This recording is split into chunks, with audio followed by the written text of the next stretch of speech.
Salut à toi! Aujourd'hui, on va voir comment faire pour déplacer une fonction sur l'interface de ton logiciel de montage vidéo Shotcut. En fait, tu vas te rendre compte que l'interface de Shotcut est complètement modulable. Donc en fait, ce qui fait que tu peux arranger à ta manière, positionner les fonctions pour que pour toi, ça soit le plus pratique. Je vais m'expliquer dans le tuto. Moi, par exemple, j'ai l'habitude de mettre sur la gauche de mon écran ma liste de lecture, sur la gauche de mon écran mes filtres, sur la droite de mon écran l'exportation. C'est tout de suite parti pour le tuto.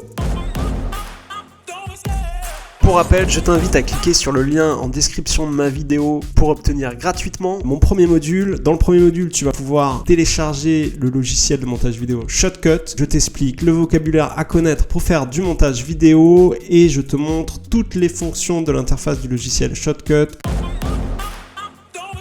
Donc c'est parti pour le tuto. Alors les fonctions. En fait, ici en haut de ton interface, tu as toutes tes fonctions. Quand tu appuies sur une de tes fonctions, par exemple, là je les ai toutes fermées pour commencer ce tuto pour bien t'expliquer. Quand tu cliques sur la timeline, elle va apparaître là où tu l'avais positionnée. Si je clique sur le filtre, il va apparaître là où je l'avais positionné. Si je clique sur la liste de lecture, elle va apparaître là où je l'avais positionné, et tu as compris, etc. Exporter, tâche, voilà.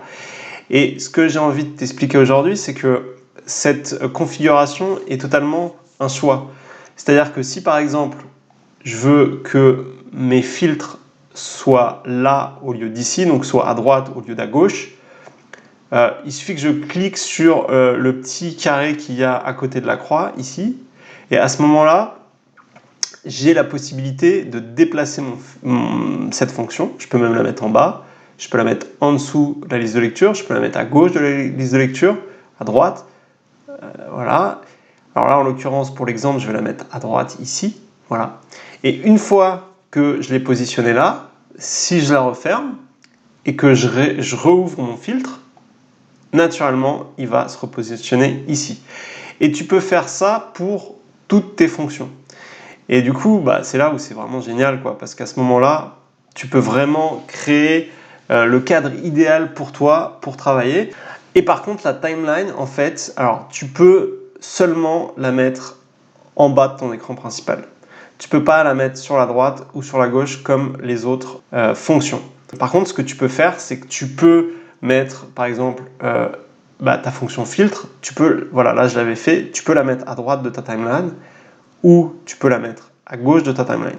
Mais la timeline restera de toute façon en dessous de ton écran principal.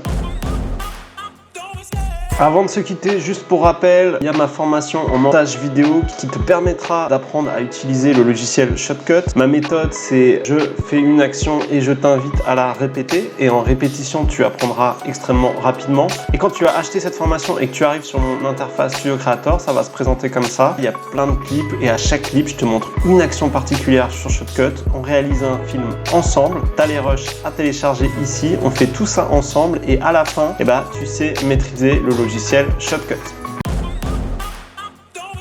Et voilà, on vient de voir ensemble comment faire pour moduler ton interface Shotcut, pour faire en sorte que tu sois beaucoup plus à l'aise pour travailler. Comme tu as pu te rendre compte, pratiquement toutes les fonctions, donc tu peux les déplacer. La timeline, tu dois la laisser en bas de l'écran, mais tu peux mettre des fonctions à droite ou à gauche de la timeline. Voilà, j'espère que cette vidéo t'a plu, j'espère qu'elle te permettra de créer un espace de travail optimal pour faire de super films. Si tu n'es pas encore abonné à ma chaîne, je t'invite à le faire.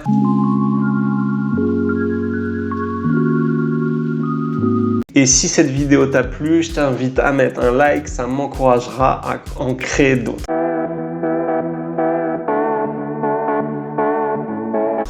Je te dis à bientôt pour une prochaine vidéo. Ciao!